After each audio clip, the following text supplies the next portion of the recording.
Hey, realtors and lenders. My poor wife is sitting here having to watch me refresh the treasury rates and refresh the vote count on the Brexit exit vote for the UK, which, not surprisingly to me, but really surprisingly to a lot of people, looks like it's going to be passing.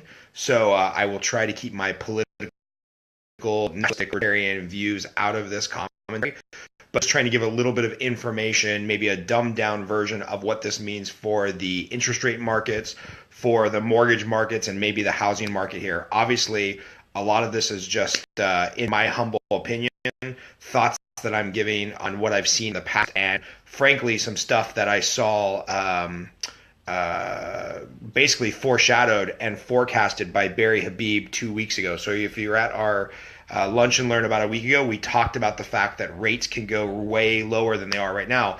All the talking media heads are saying no way, no way the 30-year treasury is going below 1.5. The 10-year treasury is going below 1.5. The 10-year treasury, one of the things that affects mortgage rates, just if you refresh tomorrow morning's futures, just dropped below 1.49. So kudos to Barry Habib and his team at MBS Highway for predicting that. Again, my personal feelings is that the UK exiting the EU is a good thing, probably for their economy and their situation there nationalistically with immigration and politics and bureaucracy. But the bottom line is, anytime there's a major change like this, there's going to be huge disruption in the stock market. The British pound is down 11% right now. U.S. stock futures, European stock futures are down dramatically.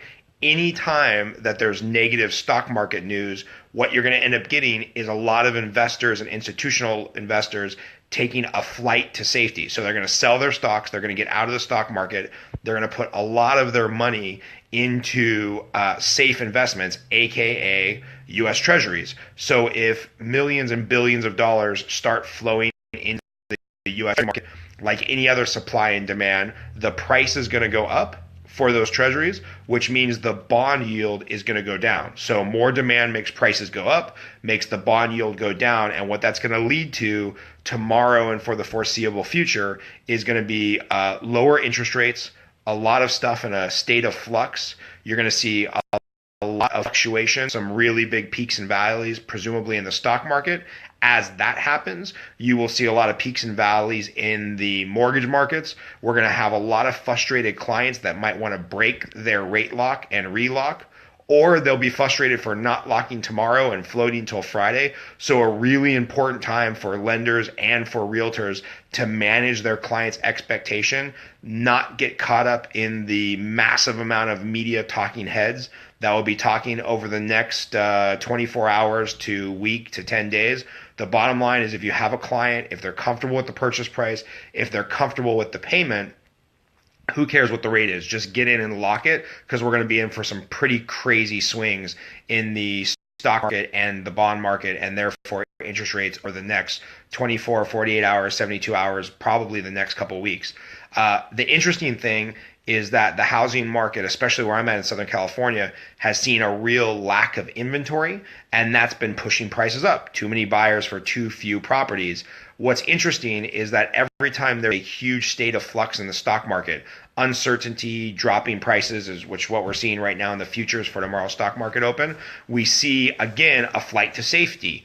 People, whether they're large institutional investors or grandma and grandpa that want to leave the money to their grandkids, they take money out of the stock market, they put it into housing because it's a tangible asset. So we might actually see even more buyers, more investors, more gift money flood the market in an area where we are already at a point where there's too low of inventory right now in a lot of key Southern California markets. So just get ready for kind of a wild ride tomorrow and for the foreseeable future, where interest rates will be in a state of flux, stock market will be in a state of flux.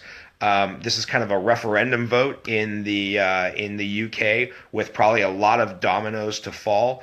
The people that are really worried, quite frankly, are probably worried about the countries like Spain and Greece, who will not survive financially on their own, or they'll need a bailout if the EU dissolves. So there's going to be a lot of talk. But ironically, for people in the mortgage and housing industry, this should actually lead to lower rates and a lot more buyers or a lot more money coming into the market. So ironically, might be a lot of negative news, but might be a lot of positive stuff for us in the mortgage space and the realtor space. So that's Scott Groves chiming in at 9:30 at night. And again, my poor wife is having to sit here watch me refresh Treasury rates and Brexit votes. But it looks like it's going to happen. It looks like the EU is exiting and plan on significantly lower rates and more home buyers and more money coming into the housing market over the next days, weeks, and months to come. Talk to you soon. Bye.